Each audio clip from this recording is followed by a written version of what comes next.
Pour vous, Autocassette passe au crible les tout derniers modèles de voitures. Avec aramisauto.com, vente de voitures neuves et d'occasion, on refait les essais. Allez, on commence avec l'Alfa Romeo Giulia qui vient d'être élue la plus belle voiture de l'année, élue par les internautes, il faut le préciser, et pas par les professionnels. Qui veut commencer? Jean-Michel, peut-être? Oui, moi, le début a été un petit peu difficile. Cette voiture s'annonçait pas très bien. On avait, comme d'habitude, des ambitions commerciales affichées parfaitement démesurées, un retard de production habituel d'environ 1 an, et puis on a une ligne sur cette voiture que je trouvais un petit peu désarçonnante, parce qu'on voit que cette voiture est faite non plus pour l'Europe, mais surtout pour les États-Unis et la Chine. Donc moi, je trouvais que cette voiture ne m'emballait pas a priori, et puis finalement, je dois dire que j'ai été retourné comme une crêpe. C'est une voiture qui est patente et dont on a envie de parler avec les mains. C'est une vraie Alfa. On va le faire. L'esthétique, justement, Agnès, c'est une belle voiture. Ouais, alors justement, moi, la première fois que j'ai vu cette voiture, on nous l'a présentée la première fois en version quadrifolio, donc la version un peu sportive, voire même kéké. Enfin, moi, j'avais trouvé elle avait un look limite tuning japonais, et je vais trouver ça pas très beau. En revanche, alors ça c'est toujours pareil, hein, l'esthétique c'est subjectif. En revanche, quand j'ai vu la version plus sage, pas quadrifolio, là j'ai trouvé ça un petit peu plus élégant, et j'avoue qu'elle me plaisait mieux. Il y a juste un petit détail qui est parfait, qui est à l'intérieur, c'est le petit bouton rouge, oui, sur la quadrifolio notamment, parce qu'il n'est pas rouge sur l'autre, mais le petit bouton rouge façon Ferrari sur le volant pour démarrer la voiture, ça, oui, c'est sympa. Stéphane Meunier, esthétiquement ils ont réussi leur coup chez Alfa. Je laisserai nos auditeurs et nos spectateurs décider par eux-mêmes. C'est pas la plus belle Alfa qu'on ait vue. Après, je pense qu'il y a un intérieur, parce que l'esthétique, on parle souvent de l'extérieur, mais bon voilà, on vit dans sa voiture et on voit généralement l'arrière des voitures des autres. Donc à l'intérieur, c'est beaucoup plus convaincant d'un point de vue esthétique, d'un point de vue des matériaux proposés, des harmonies de couleurs, d'un point de vue finition, assemblage, précision. Ça reste perfectible. Oui, plus belle voiture de l'année, vous n'êtes pas séduits à 100% tous les quatre là. Il faut dire que le vote de la plus belle voiture de l'année, les internautes interviennent, mais sont quelquefois un tout petit peu manipulés, j'allais dire. C'est le public, monsieur. Oui, c'est le public, c'est ça. Mais le public, ça peut être aussi tout le personnel d'une marque, par exemple. Hein, c'est arrivé chez Renault, disons-le franchement, où tout le monde a été invité à voter sérieusement pour la plus belle voiture de l'année, ce qui fait que il y a un break qui s'est retrouvé plus belle voiture de l'année, ce qui était un peu bizarre. Bon, en ce qui concerne la Giulia, non, c'est relativement mérité, sauf que son style hésite entre l'italien et l'allemand. On ne sait pas très bien.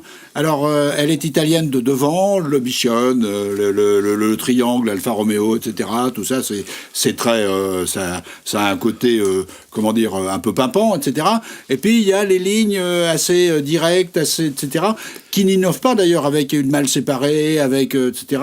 Et là, franchement... on est un petit peu sur sa fin. D'ailleurs, elle est toujours comparée au premium allemand, hein, Jean-Michel. Eh bien, c'est-à-dire que le benchmark, alors la référence, on voit bien, ce sont les Audi, les BMW, parce que c'est des voitures mondiales qui se vendent partout. Là, il y a un coût marketing qui nuit un petit peu au design, mais le reste, à mon avis, rattrape l'affaire. Oui. À l'intérieur, cette voiture vous a séduite?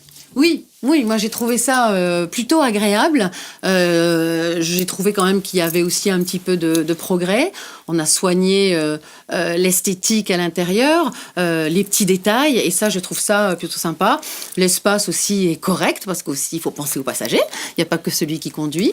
Donc non, moi j'ai trouvé ça plutôt pas mal. Moi j'ai rarement vu une Alfa aussi bien finie. Ouais. Il y a des progrès à faire, c'est clair, mais le gap par rapport au reste du premium est quand même un petit peu réduit. On n'est pas au niveau de ces incontournables Allemands. Eh bien, justement, si, à mon avis, si, mais dans le mauvais sens du terme, c'est-à-dire que la place du milieu, à l'arrière, le tunnel, n'existe pas, encore une fois. Ouais. C'est-à-dire que c'est une 4 places, c'est pas une 5 places. Ouais. Et même derrière, franchement, on est quand même assez... on est, disons... On se sent comme dans une boîte, quoi. C'est pas très agréable. Oui, alors après, quand même, on a des codes d'habitabilité quand on fait un plan de référence, hein, qu'on sort les mesures, les mannequins ISO, tout ça. Il y a vraiment à l'avant-tank, à l'arrière, une habitabilité très correcte pour 4 personnes. Et là, on est plutôt meilleur qu'une série 3 et on s'approche d'une Audi A4. Voilà. Donc, c'est pas des voitures très habitables. Est-ce qu'on se cogne la tête en montant à l'intérieur? Moi, je n'ai pas essayé cette voiture. Est-ce qu'il faut vraiment baisser la tête pour s'installer ? l'arrière ? Comme dans une Audi ? À l'arrière ? Oui. Oui, Ah, à ça m'a l'arrière, pas oui. marqué. À l'arrière, oui. Un petit peu quand même. À l'arrière, oui. À l'avant, je sais pas, je pense pas. Non. On va enchaîner avec la motorisation de cette voiture, le comportement routier en général et la motorisation. Jean-Michel, peut-être ? Alors, il y a de l'essence, il y a du diesel, mais motorisation, c'est il y a puissant. il y a du diesel, il y a de l'essence jusqu'à 510 chevaux. Ça, c'est effectivement, c'est un peu kéké, c'est un peu marketing. C'est un peu lourd, si j'ose dire, d'avoir des voitures qui ont, bon, d'autant plus que pas grand monde va s'en servir. Néanmoins, les moteurs, je trouve qu'ils sont très performants, en diesel comme essence, les moteurs accessibles, j'ai envie de dire. Et puis surtout, c'est une voiture qui est remarquablement confortable et honnêtement, sur une voiture de cette marque-là, c'est assez rare. Motorisation, Denis ? Motorisation, moi, en ce qui concerne le diesel, je l'ai trouvé extrêmement bruyant. Et franchement, pas très très bien insonorisé. Plutôt performant, hein, la question n'est pas là. Même le 180 chevaux, ça va. 2 litres 2, 180 chevaux, c'est pas mal. C'est bien, mais il est bruyant, quoi. On l'entend beaucoup. Et cela dit... Ce sont des moteurs Alpha ? Oui, on les entend sur les moteurs Fiat. Hein, Fiat. Mais on les entend beaucoup. Cela dit, sur une Audi, on entend beaucoup de diesel aussi. Hein, c'est pas... Agnès, vous n'avez fait qu'entendre le bruit du moteur, si j'ai bien compris ? Oui, de loin.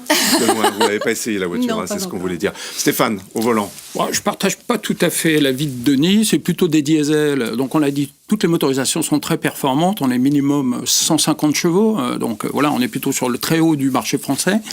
Les motorisations diesel sont plutôt bien contrôlées, elles sont très sobres les deux, et surtout s'il y a un moteur à choisir, c'est le 2 litres essence, 200 chevaux, qui est extrêmement performant, extrêmement agréable.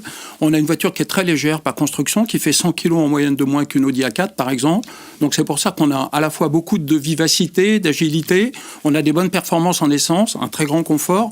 Donc dynamiquement, c'est vraiment une voiture supérieure aux 3 allemandes auxquelles on peut penser. Et en plus, c'est une propulsion. Donc, on a une réactivité qui est tout à fait agréable. Et puis, il y a une excellente boîte automatique ZF à 8 rapports Allemande. qui est absolument, Ouais. qui est Avec tout à fait palette au volant. efficace. Absolument. Ouais. Alors le confort, on va peut-être passer rapidement parce que vous l'avez déjà évoqué. C'est une voiture très habitable, hein, Agnès. Oui. On est à l'aise, quoi. Ce qu'on- Par ce le qu'on- fameux tunnel. Voilà, ce qu'on disait, c'est que pour 4, c'est vraiment très Ouais. confortable. Donc, non, c'est plutôt assez réussi à ce niveau-là, oui. Alors les équipements, ça c'est très important, ça l'est de plus en plus. La connectivité de la voiture, le multimédia. Qu'est-ce que vous avez apprécié et qu'est-ce qui vous a déçu, Stéphane ?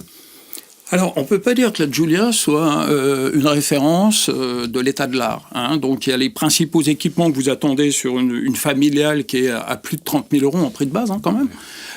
Mais c'est pas la voiture la plus innovante ou voilà.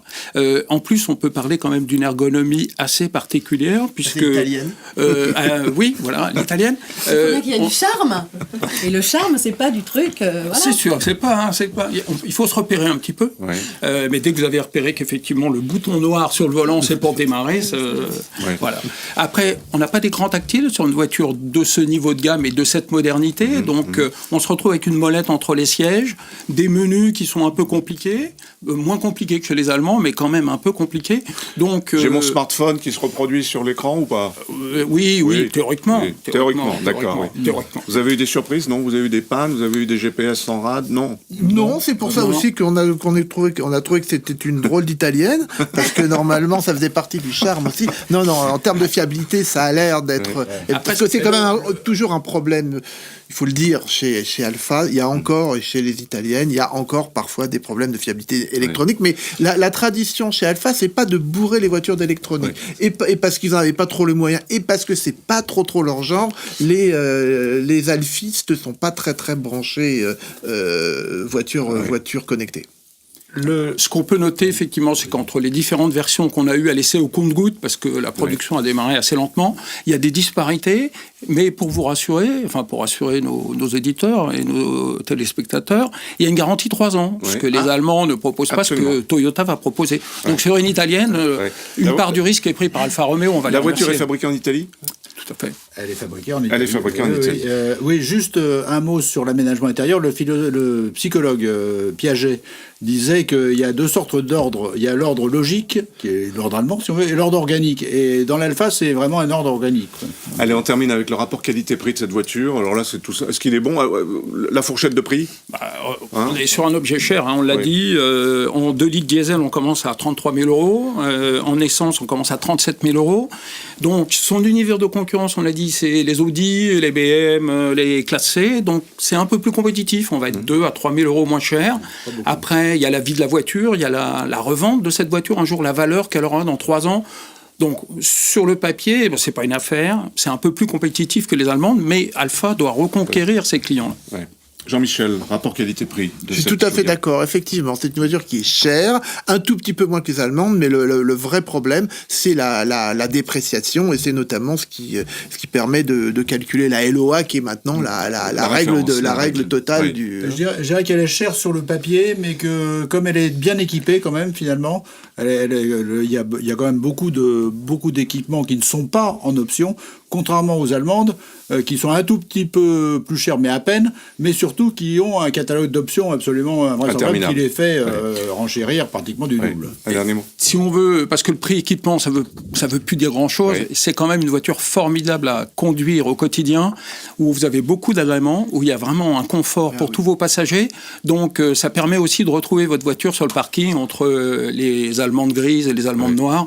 Si vous la prenez rouge, vous savez tout de suite quelle est la vôtre. Agnès, elle vous a paru hors de prix, cette voiture? Non, franchement non, parce que justement il y a ce côté alpha, émotion, belle voiture rouge. Donc voilà, moi je l'ai pas essayé, donc j'ai pas pu juger vraiment du rapport prix-équipement, etc. Mais aujourd'hui, voilà, elle est dans la moyenne quand même. Quant à la conduite, direction un petit peu directe. C'est peut-être un petit peu trop direct. Voilà. C'est-à-dire que dès qu'on bouge un peu le volant, pouf, ça va vraiment, oui. Une petite nuance, c'est italien. Sportif, c'est pas vraiment une sportive. Voilà pour l'Alfa Romeo Giulia. Pour vous, Autocassette passe au crible les tout derniers modèles de voitures. Avec aramisauto.com, vente de voitures neuves et d'occasion, on refait les essais.